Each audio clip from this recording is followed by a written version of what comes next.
अस्सलामुअलैकुम दोस्तों, मेरा नाम है साजिद अली और आप देख रहे हैं मेरा यूट्यूब चैनल ऑनलाइन कंप्यूटर। दोस्तों, आज की इस हमारी वीडियो का टॉपिक है होम टैब।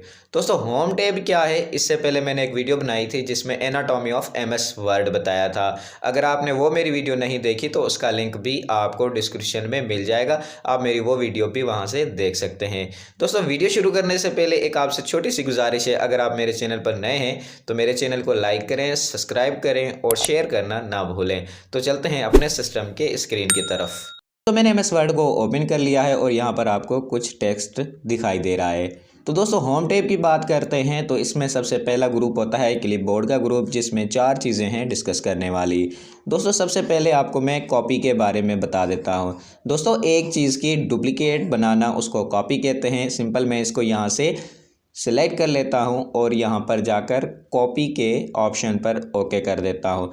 तो सिंपल आपको यहाँ पर इसकी कॉपी बनकर दिखाई देगी। तो यहाँ पर पेस्ट का ऑप्शन है, तो मैं पेस्ट के ऊपर क्लिक कर दूंगा तो ये देखें एक की 2 कॉपीज़ बन गई हैं। ठीक है, उसके बाद कट करना। सिंपल मैं इनको यहाँ से सिलेक्ट कर लेता हूँ और यहाँ से कट के ऑप्शन पर क्लिक करता हूँ तो ये यहाँ से हाइड हो जाएगा। दोस्तों, अब यहाँ पर आप कहीं पर भी इस टेक्स्ट को पेस्ट कर सकते हैं। तो सिंपल मैं इसको यहीं पर ही पेस्ट कर देता हूँ। दोस्तों, उसके बाद आती है फॉर्मेट पेंटर की बारी, जो कि मैं पहले ही एक वीडियो में बता चुका हूं। दोस्तों, अगर आपने वो मेरी वीडियो नहीं देखी तो आप वो मेरी वीडियो भी देख सकते हैं। दोस्तों, उसके बाद आता है फ़ॉन्ट ग्रुप और उसकी एक एक कमांड को हम डिस्कस करते हैं। दोस्तों, इसमें सबसे पहली कमांड होती है फ़ॉन्ट स्टाइल। दोस्तों, आपकी टाइपिंग, आपका टेक्स्ट जो है वो जिस स्टाइल में है उस स्टाइल से चेंज करके दूसरे स्टाइल में लेकर आना चाहते हैं तो आप वो भी कर सकते हैं। सिंपल आपने क्या करना है, इसके ऊपर अपना कर्सर रखना है और यहाँ से जाकर आपने इसका स्टाइल चेंज कर देना है। दोस्तों, यहाँ पर काफ़ी सारे स्टाइल्स आपको देखने को मिलेंगे, जिसके ऊपर आप कर्सर रखेंगे आपका टेक्स्ट वैसा ही दिखाई देगा। तो दोस्तों, सिंपल आप जो टेक्स्ट रखना चाहे आप अपनी टाइपिंग का वो टेक्स्ट रख सकते हैं। ठीक है, तो यहाँ पर सिंपल मैं यहाँ से ये टेक्स्ट ले लेता हूँ। दोस्तों, उसके बाद यहाँ पर आपको ये नंबर देखने को मिलेगा। ये होता है साइज़ का इंक्रीज़ करना और डिक्रीज़ करना, आप यहाँ से कर सकते हैं। दोस्तों, फ़ॉन्ट की साइज़ 11 pt होती है। अगर आप इसको कम करना चाहते हैं या इसको बढ़ाना चाहते हैं तो सिंपल आप यहाँ से भी कर सकते हैं। तो आपको दिखाई दे रहा होगा कि मैं इसको इंक्रीज़ कर रहा हूँ तो ये टेक्स्ट मेरा और भी इंक्रीज़ हो रहा है। अगर डिक्रीज़ कर रहा है तो यहाँ से सिंपल आप इसको डिक्रीज़ भी कर सकते हैं। तो सिंपल मैं इस टेक्स्ट को कुछ इस तरीके का छोड़ देता हूँ। उसके बाद यहाँ पर आते हैं तो यहाँ से भी आप फ़ॉन्ट को इंक्रीज़ और डिक्रीज़ कर सकते हैं। दोस्तों, इसके ऊपर मैं क्लिक कर रहा हूँ तो ये मेरा फ़ॉन्ट इंक्रीज़ हो रहा है। सिंपल इसके ऊपर क्लिक करूँगा तो ये फ़ॉन्ट मेरा डिक्रीज़ होगा। दोस्तों, उसके बाद आती है इसकी बारी। दोस्तों, इसको कहते हैं क्लियर फॉर्मेटिंग। अगर आपने किसी भी टेक्स्ट के ऊपर कोई भी फॉर्मेटिंग अप्लाई की है, जैसे मैंने इसको साइज़ इसका इंक्रीज़ कर दिया है और इस टेक्स्ट को भी मैं रेड कर देता हूँ और इसको मैं बोल्ड भी कर देता हूँ और इसको मैं अंडरलाइन भी कर देता हूँ। दोस्तों, अगर आप एक ही बार में सारी की सारी फॉर्मेटिंग इसकी ख़त्म करना चाहते हैं तो आपने सिंपल क्लियर फॉर्मेटिंग के ऊपर क्लिक करना है तो ये फॉर्मेटिंग पूरी की पूरी इसकी ख़त्म हो जाएगी। देख सकते हैं आपके इसकी पूरी की पूरी फॉर्मेटिंग जो है वो ख़त्म हो चुकी है। दोस्तों, उसके बाद आती है इसकी बारी। दोस्तों, यहाँ से आप टेक्स्ट को बोल्ड कर सकते हैं। सिंपल मैंने इस टेक्स्ट को बोल्ड कर दिया। उसके बाद यहाँ पर बारी है इटैलिक की। दोस्तों, अगर आप टेक्स्ट थोड़ा सा टेढ़ा लिखना चाहते हैं तो सिंपल आप इसके ऊपर क्लिक करेंगे तो आपका थोड़ा सा टेक्स्ट जो है वो टेढ़ा दिखाई देगा। दोस्तों, उसके बाद यहाँ पर है बारी अंडरलाइन की। तो सिंपल आप यहाँ से देख सकते हैं, इसके ऊपर क्लिक करने से आपके टेक्स्ट के नीचे अंडरलाइन लग जाएगी। दोस्तों, अंडरलाइन के भी काफ़ी सारे स्टाइल्स होते हैं। जिस स्टाइल की आप अंडरलाइन लगाना चाहते हैं सिंपल आप यहाँ से वो स्टाइल सिलेक्ट कर सकते हैं। उसके नीचे आपको यहाँ पर अंडरलाइन कलर भी मिलेगा। अगर आप ब्लैक कलर की अंडरलाइन नहीं लगाना चाहते, रेड लगाना चाहते हैं, येलो लगाना चाहते हैं तो सिंपल आप यहाँ से वो भी सिलेक्ट कर सकते हैं। दोस्तों, उसके बाद आता है ऑप्शन स्ट्रिक थ्रो का। स्ट्रिक थ्रो से मुराद होता है आपके टेक्स्ट के बीच में एक लाइन क्रिएट हो जाती है। मैं इसके ऊपर ओके करके आपको दिखा देता हूं। तो दोस्तों, यहाँ पर आप देख सकते हैं कि यहाँ पर टेक्स्ट के बीच में एक लाइन क्रिएट हो गई है। दोस्तों, उसके बाद आता है सबस्क्रिप्ट और सुपरस्क्रिप्ट का ऑप्शन। दोस्तों सबस्क्रिप्ट से मुराद होता है कि जब आप कोई केमिकल फार्मूला लिखते हैं, मिसाल ले लें कि H2O यहाँ पर मैंने लिखा है, तो इसका 2 आपने अक्सर छोटा देखा होगा। तो सिंपल हम यहाँ से उसको सिलेक्ट कर लेंगे जिसको हमने छोटा करना है। इसको मैंने 2 को यहाँ से सिलेक्ट कर लिया। तो यहाँ से मैं सबस्क्रिप्ट के ऊपर क्लिक करूँगा तो यहाँ से आप देख सकते हैं 2 मेरा जो है वो डिक्रीज़ हो चुका है।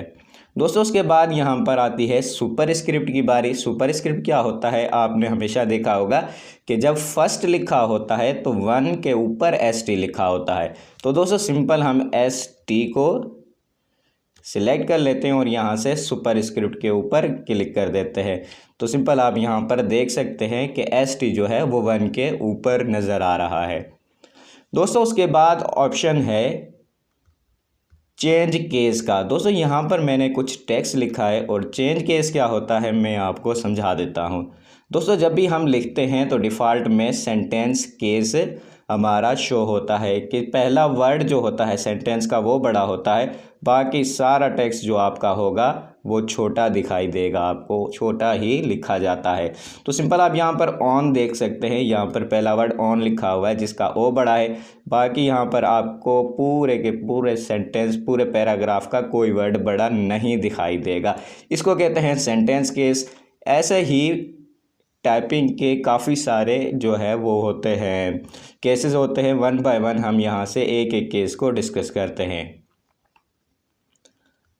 तो दोस्तों यहाँ से मैं सेंटेंस केस ले लेता हूँ। तो सिंपल ये पहले ही सेंटेंस केस में है इसलिए इसमें कोई भी चेंजिंग नहीं आई। तो दोस्तों इसके बाद आता है लोअर केस। लोअर केस क्या होता है दोस्तों, अगर आपका पूरा टेक्स्ट जो है बड़ी ABC में लिखा हुआ है या कुछ अल्फाज बड़ी ABC में है तो ये मुकम्मल के मुकम्मल टेक्स्ट को छोटी ABC में कन्वर्ट कर देता है। तो दोस्तों यहाँ से आप इसको ओके करेंगे तो यहाँ से आपका छोटी ABC में हो जाएगा। जितना भी टेक्स्ट आपका बड़ी ABC में लिखा होगा सारा का सारा आपका टेक्स्ट जो है वो छोटी ABC में हो जाएगा। और उसके बाद ऑप्शन है यहाँ पर अपर केस का। दोस्तों अपर केस से मुराद होता है ये लोअर केस का अपोजिट है। मींस अगर आपका टेक्स्ट छोटी ABC में लिखा हुआ है तो इसके ऊपर क्लिक करने से आपका मुकम्मल का मुकम्मल जो टेक्स्ट होगा, जो सिलेक्टेड एरिया होगा वो आपका अपर केस में आ जाएगा, मींस बड़ी ABC में आ जाएगा।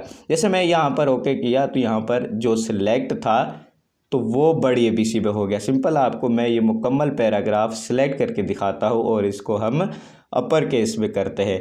पहले जैसे ओके किया तो आप यहाँ पर देख सकते हैं मुकम्मल का मुकम्मल जो टेक्स्ट है वो क्या हो गया, बड़ी ABC में हो गया। दोस्तों सिंपल इसको दोबारा हम सिलेक्ट कर लेते हैं और यहाँ से दोबारा हम इस केस में चले जाते हैं। यहाँ पर ले कैपिटल ईच वर्ड।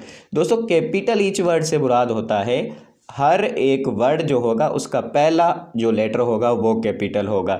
जैसे पहला आपको ऑन दिखाई दे रहा है तो इसका ओ आपको बड़ा दिखाई देगा और यहाँ से जो एन जो है वो छोटा हो जाएगा। जैसे दी है तो यहाँ पर लिखा हुआ है THE तो टी इसका बड़ा ही रहेगा और HE जो है, और यहाँ से चेन केस में जाकर कैपिटल ईच वर्ड कर देता हूँ। मैं जैसे ओके करता हूं तो यहाँ पर आप देख सकते हैं जो पहला लेटर है वो आपको बड़ा दिखाई दे रहा है और बाकी सारे आपको छोटे नज़र आ रहे हैं। तो इस तरीके से आप कैपिटल ईच वर्ड भी इसको कर सकते हैं। सिंपल इसको मैं दोबारा सिलेक्ट कर लेता हूं और यहाँ पर जो लास्ट रह गया है केस उसको हम डिस्कस करते हैं। दोस्तों इसको कहते हैं टुगल केस। इससे मुराद होता है कि आपका जो पहला लेटर होगा वो छोटा होगा और बाकी सारे बड़े होंगे। हर वर्ड का पहला लेटर छोटा होगा और बाकी सारे बड़े होंगे। सिंपल इसके ऊपर क्लिक करके मैं आपको दिखा देता हूँ। तो दोस्तों यहाँ पर आप देख सकते हैं कि पहला लेटर जो है वो छोटा है और बाकी के बाकी सारे बड़े हैं।